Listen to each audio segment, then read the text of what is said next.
ఇప్పుడే Country Delight యాప్ని download చేసుకోండి. Download the Country Delight app now.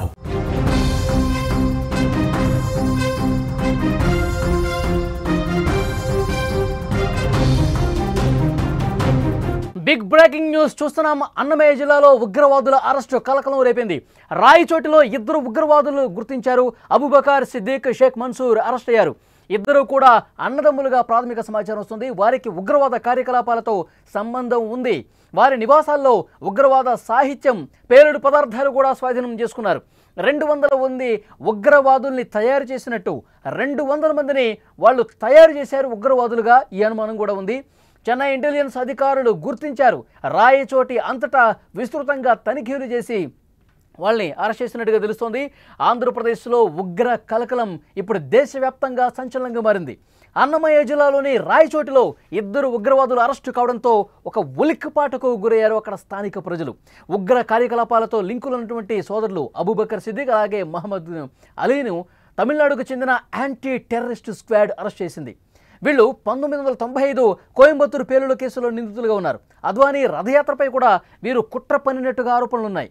గత 30 ఏళ్లుగా పోలీసుల కళ్ళు గప్పి ఒక రాష్ట్రం నుంచి మరొక రాష్ట్రానికి, మరొక రాష్ట్రం నుంచి ఇంకొక రాష్ట్రానికి మారు పేర్లతో తిరుగుతూ వాళ్ళు స్థానికంగా కొన్ని వ్యాపారాలు చేస్తూ జీవనం సాగిస్తున్నారు. వాళ్ళు ఏదైనా ఒకటి అనుకుంటే వెంటనే చేసేస్తారు. ఎలాంటిదైనా సరే, ఎలాంటి ఉగ్ర కార్యకలాపమైన చిటికలో చేసేటువంటి నైపుణ్యం వాళ్ళ దగ్గర ఉన్నట్టుగా తెలుస్తోంది.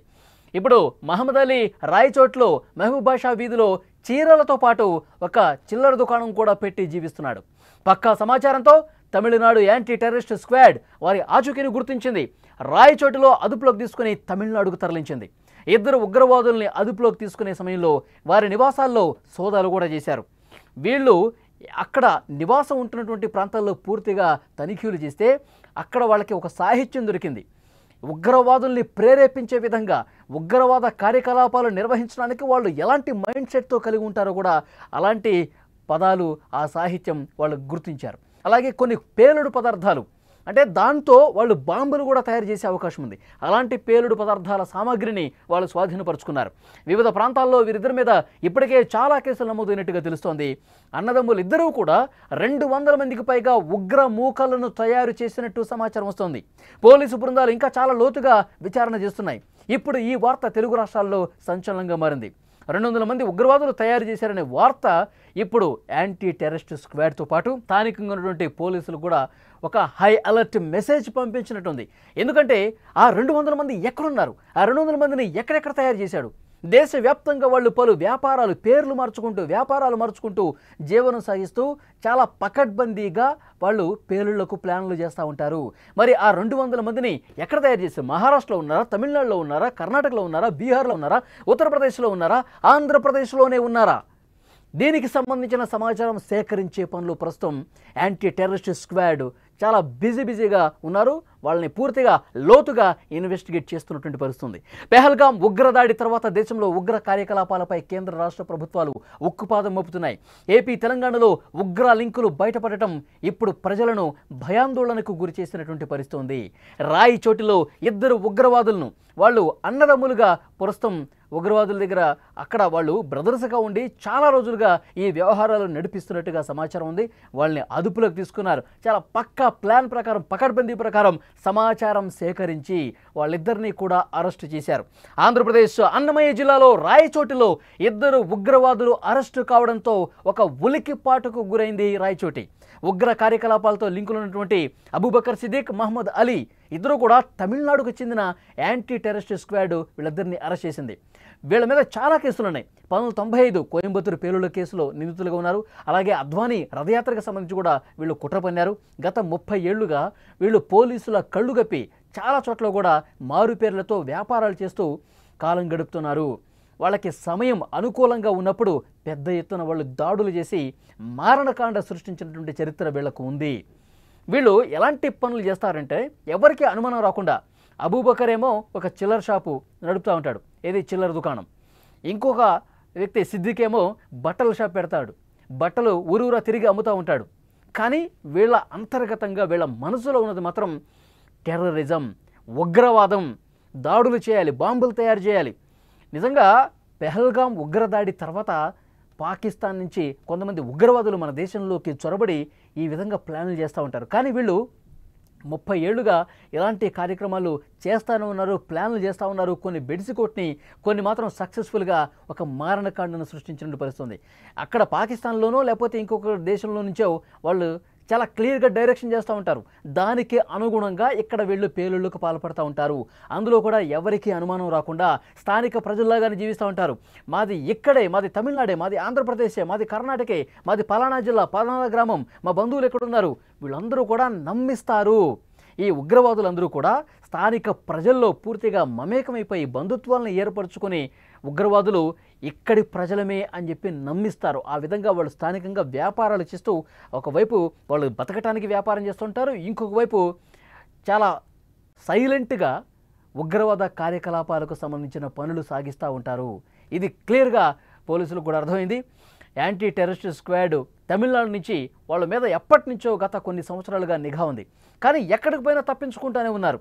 ఏ రాష్ట్రానికి పోయినా వాళ్ళు తప్పించుకుంటూనే ఉన్నారు. కానీ ఇప్పుడు మాత్రం వాళ్ళ మీద పూర్తిగా నిఘా పెట్టి వాళ్ళకి సంబంధించిన పూర్తి సమాచారం సేకరించి వాళ్ళని అరెస్ట్ చేసినటువంటి పరిస్థితి. ఒక భయంకరమైనటువంటి వార్త ఏంటంటే 200 మంది ఉగ్రవాదుల్ని ప్రతి రాష్ట్రంలో కూడా కొంతమందిని వాళ్ళు సెలెక్ట్ చేసుకొని వాళ్ళ కార్యకలాపాలు విస్తృతపరిచారు. భవిష్యత్తులో దాడులకు సంబంధించి కూడా వాళ్ళకి డైరెక్షన్ ఇచ్చినట్టుగా తెలుస్తోంది.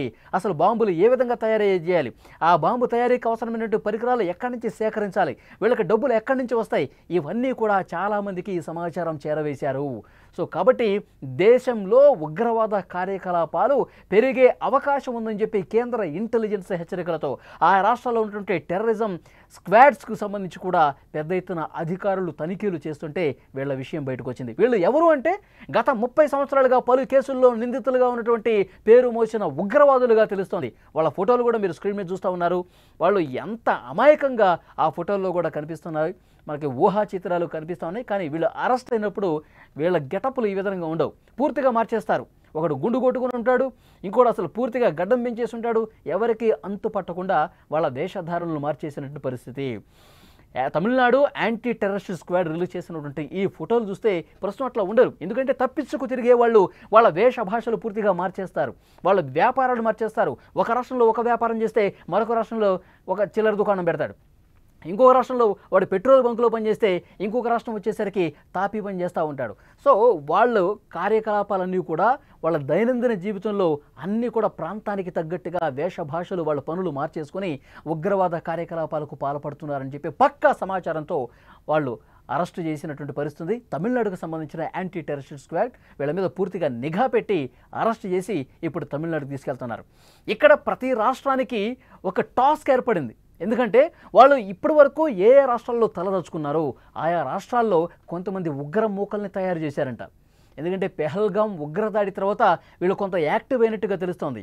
ఎందుకంటే ఉగ్రవాద స్థావరాలని మనం ధ్వంసం చేసేసాం, ఉగ్రవాదుల్ని మట్టు పెట్టేశాం. అంతర్జాతీయ ఉగ్రవాదుల లిస్టులో ఉన్నటువంటి చాలామంది మీద మనం గట్టి నిఘా పెట్టి ఆపరేషన్ సింధూర్ చేసి పూర్తిగా కూల్చిపడేశాం, స్మాష్ చేసి పడేశాం. దాన్ని మనసులో పెట్టుకున్నటువంటి అంతర్జాతీయ ఉగ్రవాదులు కొంతమంది మన దేశంలోనే కొంతమంది స్లీపర్ సెల్స్ని యాక్టివేట్ చేస్తూ ఉన్నారు.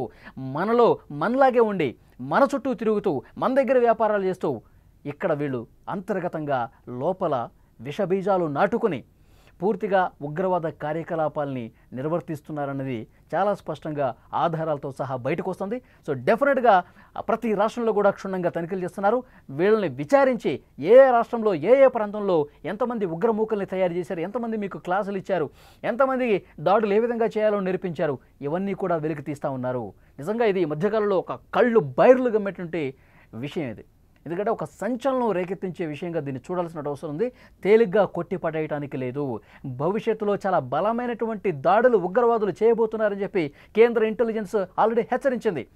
మెట్రో సిటీస్, ఎయిర్పోర్ట్లు, బస్ స్టాండ్లు, ప్రముఖ హోటల్స్, ఈ ప్రాంతాలు జనరద్దీలు ఎక్కువగా ఉన్నటువంటి ప్రాంతాల్లో వీళ్ళు బాంబు పేలుళ్లు చేసే అవకాశం ఉంది. అలాంటి చరిత్ర వీళ్ళకు ఉంది.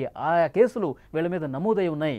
కాబట్టి డెఫినెట్గా మరింత లోతుగా విశ్లేషించి విచారించి ఆ 200 మంది ఎక్కడున్నా సరే వాళ్ళు కూడా అరెస్ట్ చేసేటువంటి ప్రయత్నం ప్రస్తుతం యాంటీ టెర్రరిస్ట్ స్క్వాడ్ చేస్తున్నారు. అన్ని రాష్ట్రాలకు సంబంధించిన పోలీసులు కూడా వీళ్ళు అప్రమత్తం చేసినటువంటి పరిస్థితి ఉంది.